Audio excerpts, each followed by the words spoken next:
Hi everybody, today I'd like to talk about 3 things that shooting the nude taught me about photography. My name is Israel Perez. I'm a filmmaker, photographer based in LA, and my mission is to share with you what I've learned and help you think visually.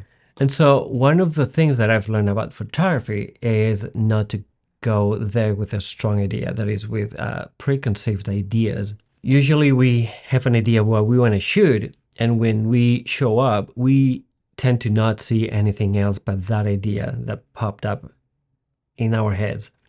And so what happens there is that everything works in your head. Every idea that you may have is just going to work. That's infinite space, so you can create anything that you want. But then when you go shoot it, what happens is that you're going to be confronted with real space. And you're going to try to force it, and that space is going to tell you, that's not how I want to shoot it. In my opinion, it's good to go with some ideas of what you want to get for sure. You have to have a plan, but you also have to consider that the space is going to dictate how the image is going to turn out to be. Ultimately, the space is what informs the photograph. And so you have to learn to listen to the space and be open to receiving messages from it, because the space is a determining factor and you have to be open to that. If you just want to get what you had in your head, that's not going to work out unless you have an ideal space.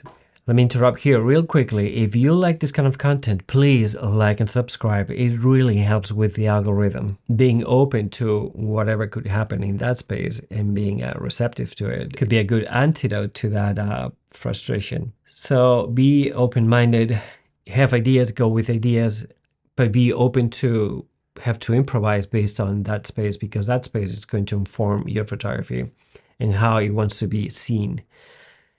Strong ideas is when you have a big budget and you can actually manipulate reality. But if you're broke, if you're dealing with a small budget, you're gonna have to work with what you have and allow that to happen. Embrace what you have, embrace different color temperatures, and embrace textures. And you're gonna have to work with what you have, and you better embrace it. So the lesson here is to embrace what you have available.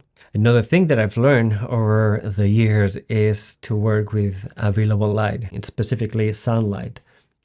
Being able to control and work with sunlight has allowed me to get really good at only using that type of light and know how, in what situations works best, what times of the day works best as well, because the position of the sun is going to be different throughout the day. So you have to choose the timing that is going to be good for what you intend to get. And it allows you to bring less with you. You don't have to bring a lot of equipment, just a couple of things to be able to block light, to control it, and maybe some diffusion and some curtains to be able to cover windows so the light doesn't come in, and maybe a reflector as well. Only working with that type of light has allowed me to get really good at just working with that light and not to have to bring anything else with me. So it allows you, it gives you freedom. It releases you from having to bring a lot of stuff with you. And that way you are also saving time. Something that I've learned is to bring less with me, because limitations really allows you to be more creative. You have a limit. You go into one space with a 50mm only lens. And what happens is that if it's a tight space, it's gonna force you to have to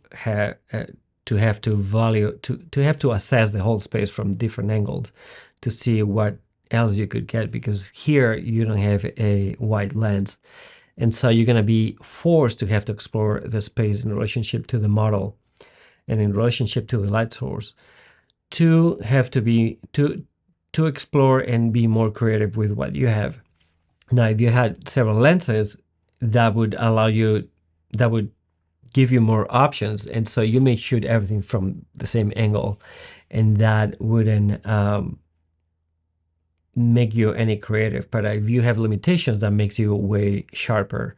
And so we could say that those 3 things that I've learned are pretty much limits, because the space gives you is a limitation using the same lens and one particular kind of light.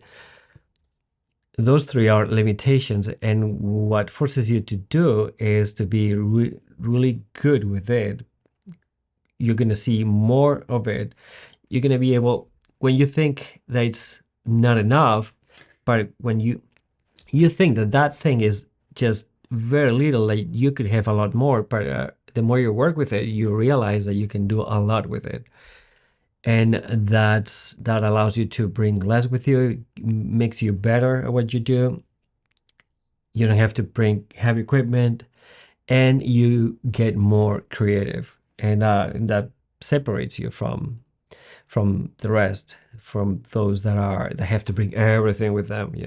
And that's all for today. Thank you so much for watching, and I'll see you next time. Cheers.